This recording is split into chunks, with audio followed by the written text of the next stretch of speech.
Here we are for the RANT, Mark. We're here.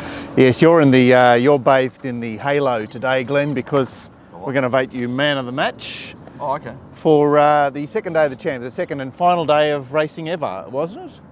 Racing's finished now. Well, there's a Nathan Berry medal for the Jockey. What should we have for the tipsters? The Hollywood George, Jack Sparrow medal. Great men from the track. So, Mark, are you deliberately leaving the toothpaste on for the show? Yes, that's right. That's right. Good. Here we are for the RANT. Glenn's got he's lined up his phone call again. Glenn's got his customary call. I'll just have to call you back. Yeah, the date's not going well. Fine. He wants out already. G'day, guys. Anyways, here we are for the RANT. Final, the final day of racing's over, eh? Final of the championships. That's right. And Winx has won her race, so we can all go home. Well, we've got the Sydney Cup, don't we? So it's not over yet. Thank God. Now, why can't we run the Sydney Cup next Saturday? What's the problem there? Well, I suppose it's an option. They're making a decision today on Tuesday. Yeah, but it wasn't mentioned. Oh, I think it was. It was like, we might move that Warwick Farm meeting to Randwick. That's 2 weeks. Or we might run it on Anzac Day. Well, I think next Saturday would be it's a 7-day backup there. Well, they used to run the no races after the last. Why didn't we run the no race after the last? 32 Tell you minutes. what, the market would have changed, wouldn't it? Well, One of yeah. the best rides I've ever seen by Brown. I told him that. Pretty funny things. What do we all think about it, guys? At first I thought it was just an absolute joke, but then when you think about how it all would have unfolded, and like, let's face it, loaded guns at the heads of the two top blokes, Gestel and Dingwall, and you've got to make a decision within about 30 seconds. It's tricky. Yeah, you've got to make a quick decision. Look, I think there was an email from one of our keen fans who said, how have stewards in this day and age not got lights, aka traffic lights at strategic points on the track? Yeah. And that, I guess, is a salient point at this stage. So obviously we can... I'll tell you why. Because they're going to malfunction and they're going to pull up a race? Because they could malfunction and they could pull up a race. That's why we don't have lights. Very similar to me laying the horse on Friday at home, and I came back after some cereal and Richard Freeman said the protest had been upheld when it had been dismissed. He all he did was get the word wrong, but things can happen. No, but clearly he knew you were on the other way. I know. I never say much luck to I. Okay, all right. So, okay, lights are a problem. But what he's really saying is that we're like so technologically savvy. Why are we still using flags and sirens to pull up a field? I suppose because probably in our lifetime it'll never happen again. Yeah, it's the 1,000,001 chance. That's probably the reason why, because it's the 1,000,001 chance. Yeah, and everyone wants to talk about it because it's in the front of our minds, and in a few weeks' time we won't even think about it. Think about it again. The Sydney Cup that has we will be thinking about it in a couple of weeks' time, because that's when the race will be on. We'll be thinking about the race. Yeah. So what do we glean from the betting on the race and the race itself from the viewpoint of the fact that we're going to be betting on this race in the near future? Well, Big Duke was 2-1 on Saturday, and he'll be 5-1 next time they run round. Because... He looked to be not going to me. Well, there's another email from Rob Scurry who said, I laid Big Duke the place in the Sydney Cup for most of my stake. I reckon it paraded a shadow of the week before.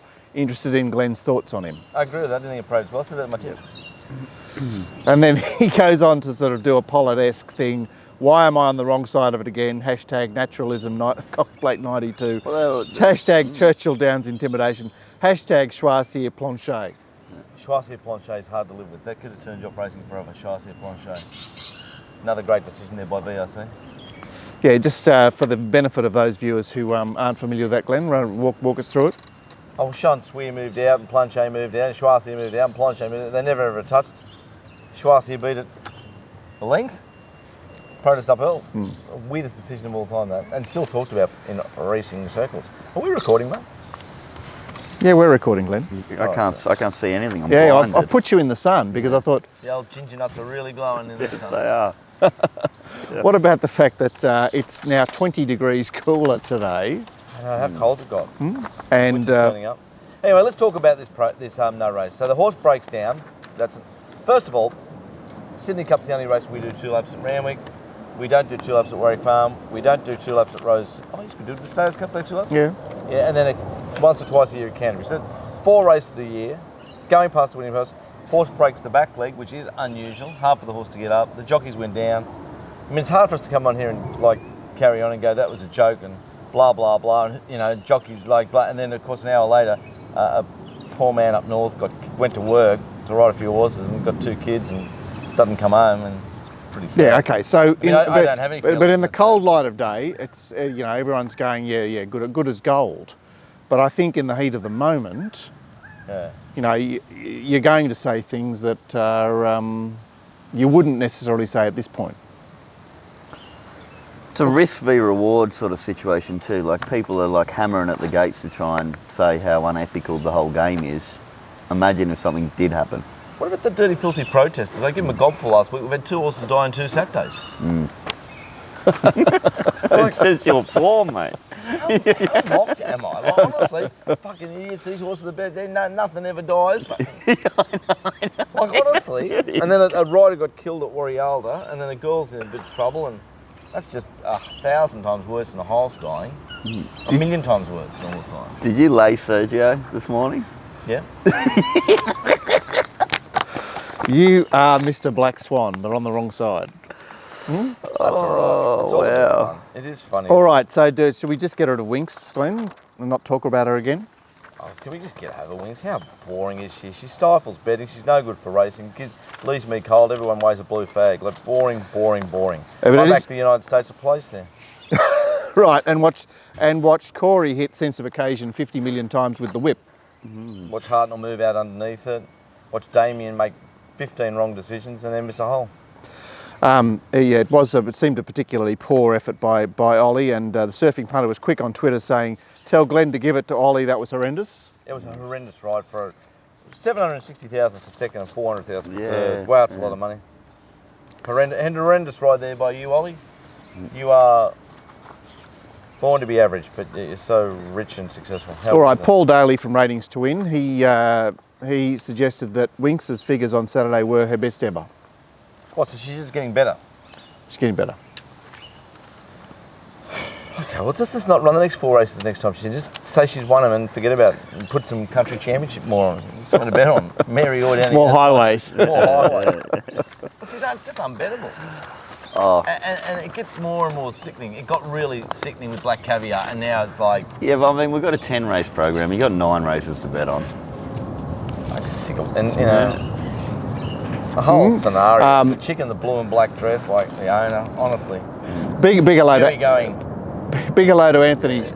Sharwood, who now writes for the Huffington Post. He used to work for Jeff Landry. Remember the 2 young boys that used to work for Jeff Landry? There was Bob Grinberg's son, and Anthony. I do remember. Yeah. Anyway, he writes for the Huffington Post now, and he was out there on Saturday, tracking how his articles were travelling. So he wrote an article on Winx, and it was, you know, like, had fairly typical response. Yeah. And then he put tragedy in the Sydney Cup, no race, blah, blah, blah, and suddenly the screen went alight because people love to click on, disaster stories. Yeah. What's happened? Who's not cheering Russia at the moment? World War III is around the corner. Sydney house prices are finally going to come down. I have to say, they want me to read an article, they've just got to mention North Korea. I just fucking love that place. It's got to be the funniest country in the world. Yeah, there you go. So anyway, let's make the rest of this program a Winx-free zone. The track on Saturday, Glenn played middle and then sort of progressively wider, really. I think we tipped that pretty well on the RANT on Friday, on the preview. Mm-hmm. I thought the pretty good racing all day. I think we all did. So it's racing that suits you. Would you say it's racing that suits most people? I think it suits most people. You get a real good chance, don't you? I think the inside draws are very specific. For very specific, tricky pros that can adjust quick. I know Stewie Davison does very well up the inside. What about the fact that it was very unsympathetic to leaders? Beauty? Isn't that a beauty? Depends, you know, like you could say that, well, let's talk about the short price leader on the program, Pomelo. Yeah. So there's a horse that's really been overachieving, well, like flying. Fifth or sixth run now, wasn't it? Yeah, but did she come unstuck because of the track, or did she come unstuck because it was an unsympathetic race for her, apart from the buyers? I think an unsympathetic race for her is a good way to put it. But she had to lift to do the job, and she wasn't able to. But she still ran well. I think a bit of both. I mean, Noble Joey driving her crazy was obviously. You could see. But she couldn't shake Noble Joey. Why couldn't she shake Noble Joey? And Noble Joey's pretty talented. and strong. Kathy, she was doing one thing. She was always going forward. Like, none of that race surprises me at all, except the price of Mary Orr. They bet $31 in the ring. Well, So but she'd started. She's 14, so I had a fourth pick in the Manningham Mail. It's definitely a winning race for me. She did start double figures in her qualifier. Yeah. The price of Pomelo was surprising too. Like, that was Too short, shorter. 230? Well, yeah, there's Gord's king of the shorties, but he was Shari of. There were just so many other little bits. There was. I think we said on the preview that we'd 5-2 was the mark, wasn't it? Yeah. Did we say 5-2 was the mark? I think I maybe went 2-1. You might have went 2-1, so I just $1 billion bets you there. We opened the card with the time-honoured Fernhill, and G. Pollitt was all over Whispered Secret. From the parade. You also suggested that a horse that you couldn't have on the previous show you could entertain in the parade, because Murahab was panned by us mercilessly on Friday. Well, but it did parade well, and we were. The form from the preview stood up there, but there are things like Toga Pukta, he's got 5 lengths improvement in him. Coulthard, he's got 7-8 lengths improvement. So they're both in their first preparation. Are you saying they should go on? They've got heaps and heaps of improvement. That's So how you would like those Middle horses Horn, to go to Brisbane? Absolutely. My word, I would. What I want. And you also nailed race 1 in the sense that you said David Payne. You cannot find David Payne. He's the X factor or the Norton the roulette wheel. He's just not you don't go looking for him.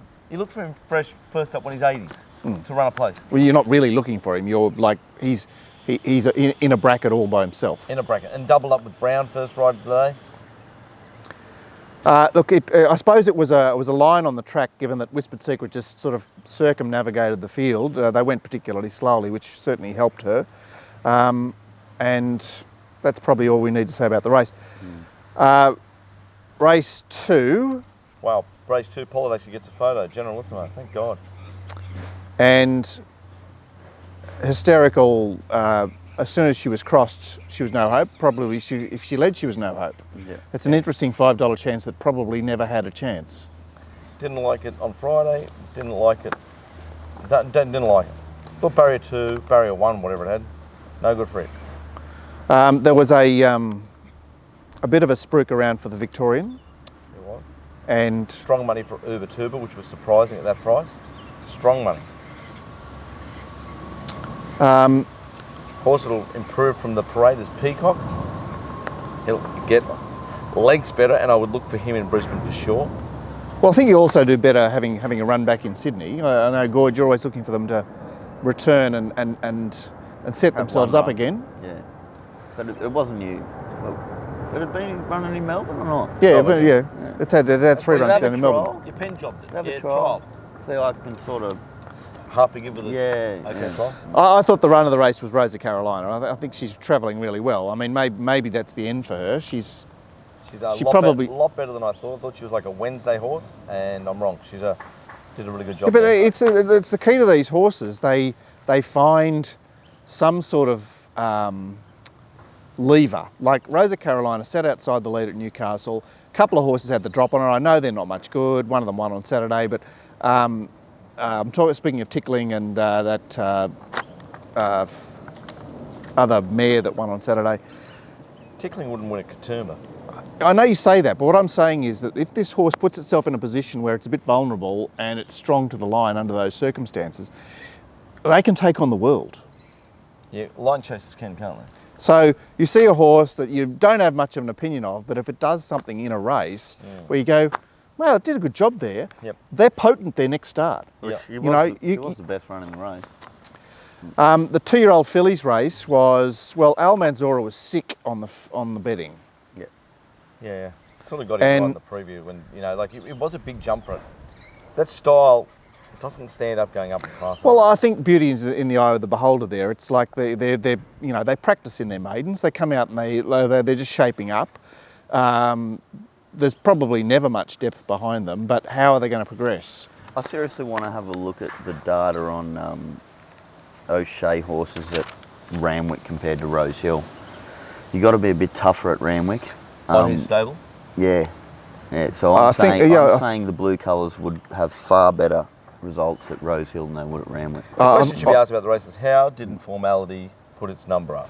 Steve Williams went underneath him and he just thought, I'll be Peter Cookish here. I've got this horse beat, and the other horse drove and got him. He should have got... Did you see what he said in the steward's report? Well, I give him an absolute gobful, and then he stood and stopped and spoke to me so politely, trying to explain what he did. He was even trying to suck he's the best I've ever seen. I'm going, you're a fucking old man. Can't you he's a strong whip rider. Can you hit it with a whip? Like, it's a massive result for me.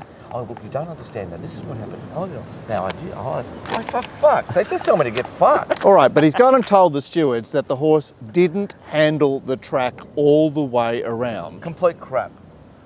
Got beaten. So he's lying. Well, he said he felt in his heart that the best. Also, he felt in his heart. Who feels in your heart? You ever felt your heart?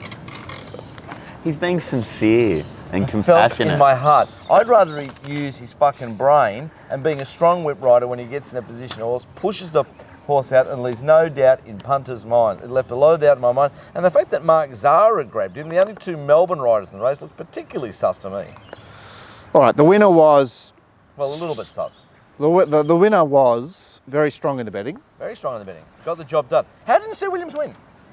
Well, he was underneath the other one. I mean, it's not a surprise given the way the track played. If he's underneath the other one, the other one gets the stride in. Yeah. Well, okay, how come you can see Sue Williams punch him out and hit him really hard, being an experienced rider, and on this horse he doesn't? Well... How do you explain that? I don't know, but people may be paying for you to not back their horses.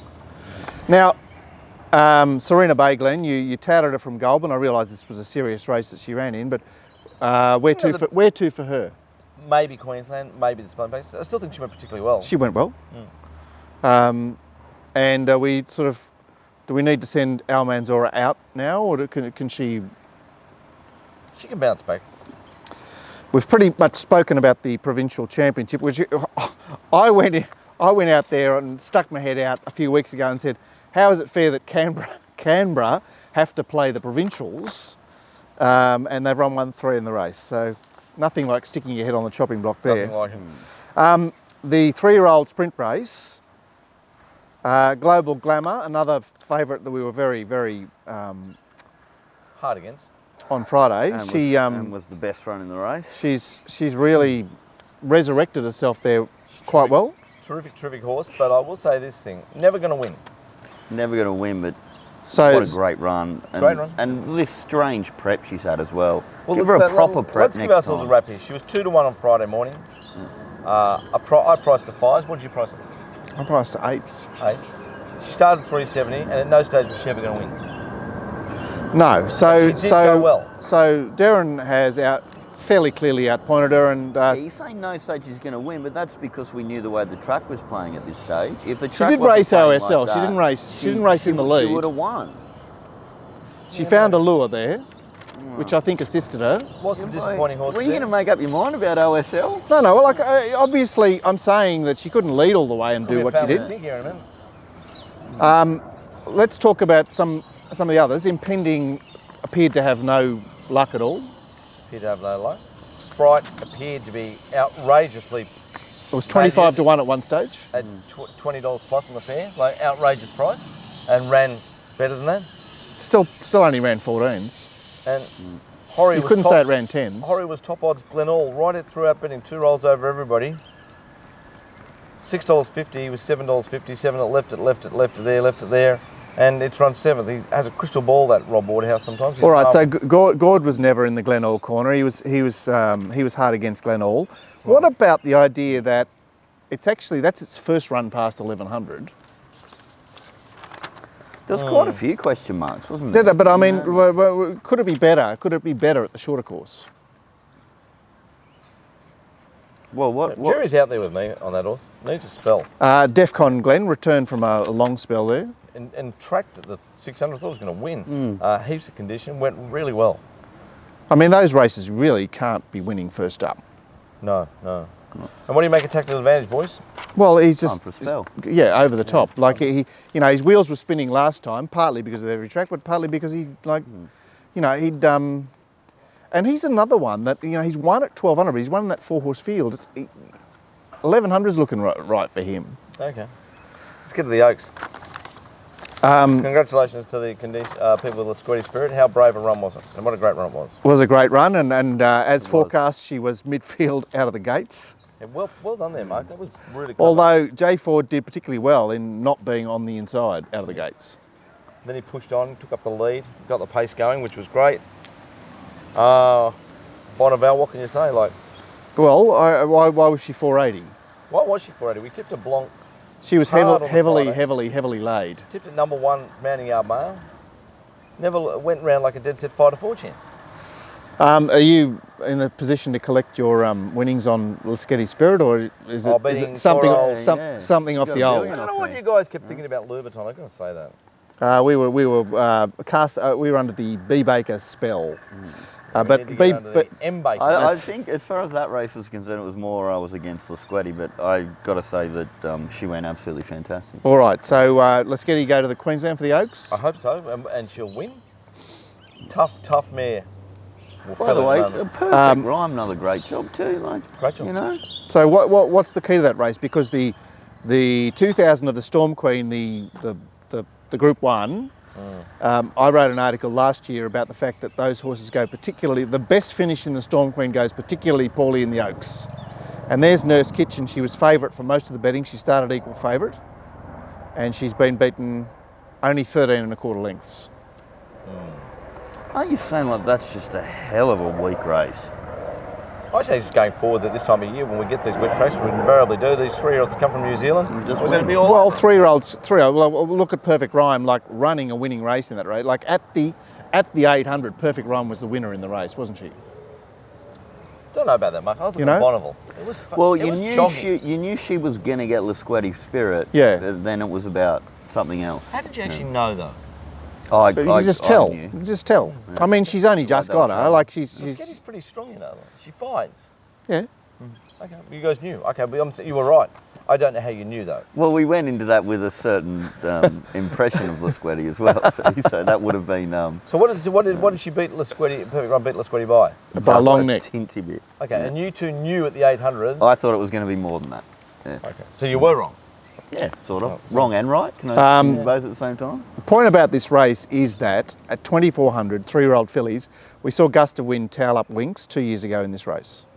And T. England rode a very similar race on Perfect Rhyme. He rode really well. He of course rode Gusta He's win. a very nice person. He's really helped me in life. I like Ty. But the point is that this particular race, 2400 metres, it belongs with itself. It doesn't tell you anything about horses. I think it tells you one thing, that 3-year-old fillies, when they have a spell, they come out. History shows that as 4-year-old mares, they go all right in Caulfield Cups, and I think Bonneville ticks those boxes. Yeah, The they rest can don't. go all right in Caulfield Cups. I mean, there's plenty of them that just never reappear. Wild Iris, like, you know, they have this little purple patch in the autumn of their 3-year-old year, and they often don't come back. To use Glenn's expression, there's horses in that race that Never see again. will never win another race. Glenn, the No Race Sydney Cup, how did those first uppers parade? Well, they're nice. They horses. raced well. They're nice horses, these international horses, but how do you back them? You can't back them. Like, what about how much market Henglia Pavilion took up? $7. Wow. Yeah, but it would have been in the finish. I thought you just had to look for. But why would Supreme it have been? DS. Because it was in second spot. Well, You two keep predicting winners at the 1800. well, you've already slagged the favourite, which was 7 of Ore. Okay, so it wasn't going to win. Poor G. Clark. I mean, it's the story of his life, isn't it? You know, I just got that much out of Big Duke. It was my chance. It was my big chance. I don't think Gary's struggling. I wonder why he rang me 5 times just now. He said, you need to get stuck into about them worrying about jockeys. I said, Gary, Jockey died an hour later. Yeah, I know. Like, that death when you're 48, like, it's only forever. Poor bastard. What was his name again, that bloke? Darren Jones. Darren Poor Jones. bloke. Poor bastard. No one likes to see that. And then the girls got bleeding on the brain and Oh, were in the same incident or from another? Yeah, it was a three horse fall. apparently she's just hasn't come good, but The only trouble is I we've think got the no graph's going back this way, but she was touch and go, they say. we've got no vision because it's a non-tab. Yeah, you don't vision. It's picnic. Imagine going to a picnic meeting to die on a racecourse. Like, even when you walk into the fucking joint, you go, what am I doing here? No, I know, but we're so unused to death now. Once upon a time, death was a part of your life all the time. It's part of everyone's life eventually. I know, but I mean, we just think we're so much better than that. Well, I and the actually fact think is, there's a we're hell not. of a lot of it. We're just immune to it because it happens in other areas of That's the world. right. It happens across the world every second. Nobody cares, man, you know. When a bomb know, goes off. 10,000 people die of starvation today in Sudan or something like that. No. They don't give a shit. Out of sight, out of mind. That's right. Careful That's the that. Sudanese government doesn't drag you into an inquiry and fine you. Be very careful. Okay, well, you know what? If I've heard about I lose my job, I think I'll be all right. But I still think, yeah. Anyway. Okay, Poor so then we saw the last Group 1 on the day, which was the Mares race, Fox Play. Okay, look, before we say another word, I know I tipped Fox Play from Zambar from Mounting Yard Mail. I know I tipped Zambar on the preview show. I thought it won the lead up. How did it SP on fixed odds with New South Wales TAB $7 a place? How? I don't know. I can't answer that one. Like, even if you absolutely hated it lead up run, the longest you can put next to it's 14s. Yeah. And rubber stamps itself a 10 to 1 chance. And if you like it, you marked it 7s. I marked it 7s. It's $7 a place. Man, that was an odd price. Anyway, it was a fill up, so you beauty. Okay, the favourite was very solid in the race, Silence Edition. It was awkward, the race for it. Yeah. Just one of those ones where weird preparation again, you know? You run in 1,500 metres in Sydney, down for 1,200 metres in Melbourne. Well, you could back up argue here that a for weird preparation is going up to 1,600 2,000 then coming back to 1,600. Well, no, because that's just tried and tested with Waller, particularly when it's a Rose Hill 2,000 metres back to a 1,600 metre Yes, that's Randwick. true. Good point, Gord. And especially when you... What helped Fox Play with that 2,000 metre run today was the check. Because she only really went 1,800 and then she eased out of it. It was a lovely Do you setup agree? run. It's an interesting way to look at Well, it. it didn't line chase through the 2,000. So it had the little 100 Oh, metres of freshness in its leg. So it wasn't... When I did the form race, it was 1,800 back to 1,600. Like, you've got to watch this show, honestly. You get everything. Well, it was 1,800 back to 600. You got to squeeze and did that. Horse eased down. Well, what's your comment on the like Dixie Blossoms was well tried, sort of more early morning than I think after race 1. I I thought think she was an unusually short odds. for Obviously, her, she's second tier, isn't she? Oh, well, she is, yeah. I'm saying track pattern was the reason for Yeah, the I XP. think that's why Dixie Blossom was so popular. First Seal's been retired. I thought she Oh, actually thank ran really goodness. well. Thank goodness. I'm so sick of even looking Yeah, at but them. like she actually ran really well. She You took get them it. up. It's good when people think horses retired.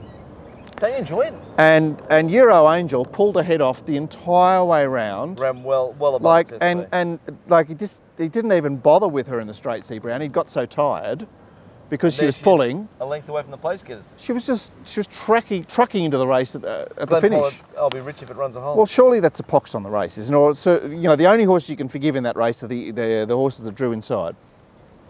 Let's move to the last, Marcus. Well, and the last was just owned by a horse that just parked itself out wide and took over. It was amazing because we had 3 horses in the market there. Artistry, Ravi, and who was the other one? Tycoon Tara, P. Snowden. Tycoon Tara. They were all $6. Not one of them mentioned in Mounting Yard Mail to even run the first 4. Left all 3 of them out of the first 4, and they never ever looked like getting involved. They were all well above themselves. All the stacks of improvement. They all had none. I had a good result in Secret Agenda by just hitting the lay button on my Betfair account for the 3 of them. Wow. I was in the car on the way out to the track and the Mick Price horse thingy was next to me or whatever. And I heard first a training horse is all. carrying on like a fucking lunatic. And I thought, I'm not going to touch a Mick Price horse. Wow. there she is. That's a new That's what happened. a new product we've got. It's called trailer Trailer stalking. trailer stalking. We have blokes everywhere chasing trailers, looking for horses. Is that the end of part 1, boys? Because I'm pretty bored. That's the end of part 1.